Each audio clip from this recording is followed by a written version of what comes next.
Hey guys, and welcome back to 59Gaming. In today's video, we're going to be doing another interview. Today we have the homie AlecHunter, who is our new Dokkan Battle content lead, and he's also over on Twitch, so make sure to watch a lot of his Twitch streams. This man is killing it over on both ends. And Mr. Alec, how are you doing today, man? It's a pleasure to be speaking to you. Man, it's a pleasure. Thank you. I'm actually doing really great. And in full disclosure, just to not confuse anything, I'm actually the Dokkan co-content lead. Mas Ningen is my partner, and I definitely don't want to discredit him at all for the work that he does. Very true. Well, you both deserve. You are right. You are right. You both deserve that credit because you both have been killing it, man. And again, you doing the Twitch stuff every day is insane. So I hope a lot of these guys actually already know that, know that voice. So it's pretty cool finally getting to know, the man behind the voice. So I appreciate you so much for coming on, Alec. And today's video, just like all the other interviews, we're basically just going to be discussing some of the questions that we usually ask all the members of 59Gaming. And this first one that I have for you today, it's what is your current favorite gaming franchise? Ooh, got to start with those hard hitters, huh? yeah, unfortunately. I bounce back and forth between several, but at the end of the day, it's always going to be Legend of Zelda. They are games that I can go back to time and time again, and even if I've 100%ed every single one of them, which I haven't, I could go back and play them again. I've played Ocarina of Time probably 200-300 times in my lifetime. I've purchased it for every system it's ever come out for. I mean, and I'm an old dude. I was born in 1982, so I actually started with the original Legend of Zelda on Nintendo in like 1987. So I've played every entry in the series, and I'm always ready for another one. So it's got to be Legend of Zelda. Very cool, very cool. And so would you say Ocarina of Time is your favorite game of all time? Ooh, Ocarina is a contender for my favorite. Breath of the Wild is a contender for my favorite. And I would say Majora's Mask and Minish Cap are also contenders for my favorite. But it's a Sophie's choice for me. I can't put any of the other ones down, Yeah, 100%. It would just not feel right to say this is the best Zelda game. Yeah, no, I completely agree. I completely agree with that one, man. I'm a huge Legend of Zelda fan, so I definitely understand that. It's very hard picking just one of these masterpieces, so definitely respect for that one. And then moving on to the next question that I have on our list. You've been playing Dokkan Battle for a while. What actually got you into Dokkan Battle? Peer pressure.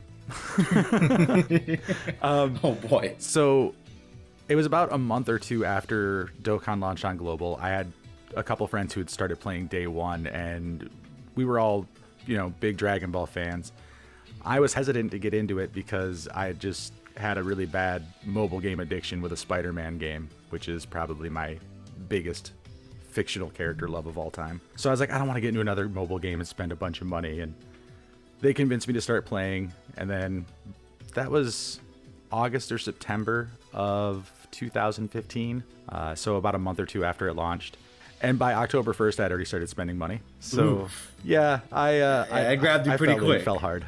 I mean, it has worked out, though. It has worked out. I mean, I'm not sure if everybody knows who's watching this video, but you had a very successful podcast, which was a great time. And then, that podcast got you to 5'9". So, it's crazy how just playing one mobile game has, really changed things up. I would probably say for all of us, not just for you, all of us. We all just started playing a little mobile game and look at this giant project we're a part of just from that. Isn't that insane when you think about it? I mean, really it is. I mean, when I started the Global Gang podcast January of 2020, it was really just this kind of pipe dream in the back of my head that I might be able to have a conversation with someone like you or Nolar or Truth. And now here I am a year later leading, co-leading the Dokkan branch of 59Gaming, working intimately with all of you guys who I'm a big fan of. I'd be lying if I say it wasn't a little intimidating because I don't feel like I necessarily have the clout or the stones to be standing next to some of you giants, but I'm glad to be here. No, of course, man. I don't think I've always just been against the whole number idea because I think after getting to know Truth and Nolar and these guys, you kind, especially now since you've worked with them so many times, these guys are just normal, funny dudes, and I think that's really cool. And I was a bit starstruck when I first started too, so definitely feel that it is a bit nerve-wracking talking to people that you've watched for years, and then like you're talking to them on a business standpoint. So I definitely feel that, but it's cool to like get to know them, right? Like it's a bit different than having like that. You think that you can't talk to these guys, but you really can, and it's really cool. Yeah, I mean, like the big intimidator I think for me was Truth, and yes, I'm aware he's probably going to watch this, but he has that alpha male personality, but really behind the scenes, he's just a guy who wants to get the job done, just like me. Yeah, I completely agree. No, actually, back then, the editor, when I did my interview with Truth, I was scared out of my mind because that's definitely a giant. So I definitely was very nervous talking to him. Even now, I got a little nervous. But it is very cool, man. Just I know we kind of branched off a little bit there, but just talking about the idea of any way you could do this is something I'd really like to incorporate in these videos because again, anybody can. You don't have to have numbers. You be a cool dude, and that's basically it. So moving on to our next question, actually, it's going to be another Dragon Ball one. What is your favorite moment from the Dragon Ball IP? Like, it could be from the anime, it could be from Heroes, it could be from anything. My favorite actual moment is UI Goku versus Kefla. The power sliding Kamehameha, I think, is one of the coolest visuals to ever come from the series. No, not many people say that one because everybody thinks about like Z, but yeah, that moment was so insanely awesome, dude. So insane that it definitely deserves more recognition. And I completely agree. That scene is insane. And I cannot wait to see Super come back, man. Fingers crossed, man. Yeah, here's hoping. And then moving on to our next question. I know you've been covering most of the Twitch stuff, but is there any, type of game or gacha games that you like to cover on the 59 channel away from like Dokkan?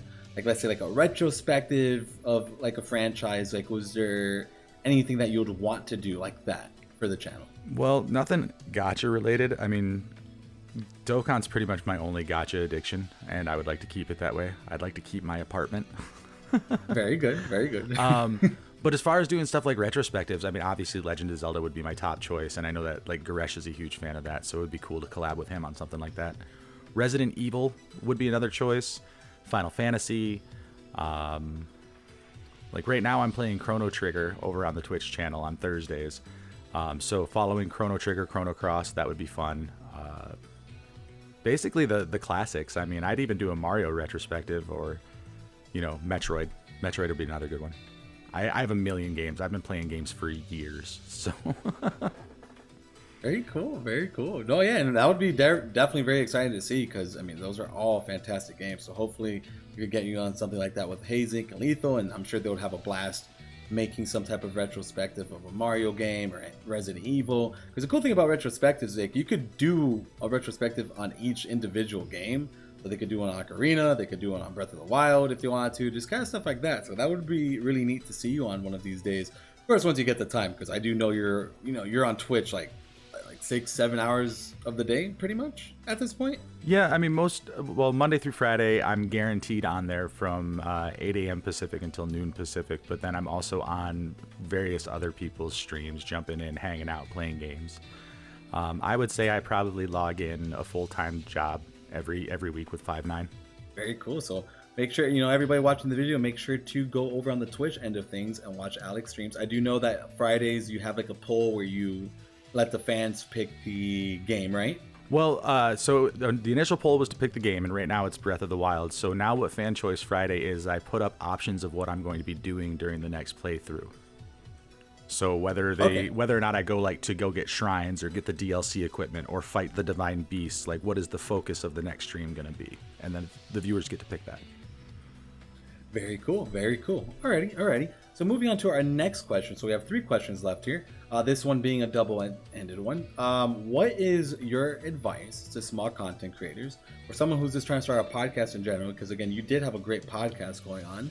And what was your influence for actually starting your channel at the time? Okay, so let me take you in the way back machine to June of 2012. Wow. Yeah, okay. That was the first time I ever streamed on Twitch. It was for a friend of mine's Facebook page, he had gotten to a certain milestone and wanted to have somebody stream, and I had the equipment to do it. So the very first thing I ever streamed was Fallout 3. And then it was kind of on again, off again. I would just kind of stream games when I felt like it, or if I thought that there was something funny to try out.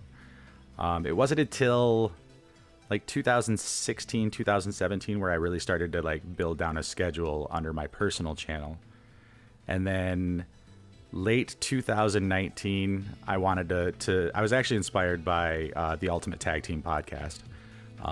But they focused on Dokkan as a whole, and I was strictly a global player. So I was like, I want to get some global players, maybe on the Twitch side of things, to do a similar like podcast, so we could have that, I don't know, the Twitch perspective, I guess is what I would say.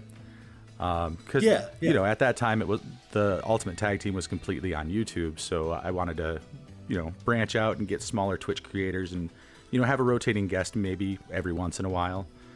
I was lucky to find 3 of the greatest partners I could ever work with, Anthony Jamo, Taiser Daisetsu, and Trevor Isengard. And they were on board with everything that I had. They brought their own ideas, their own styles, and we just grew.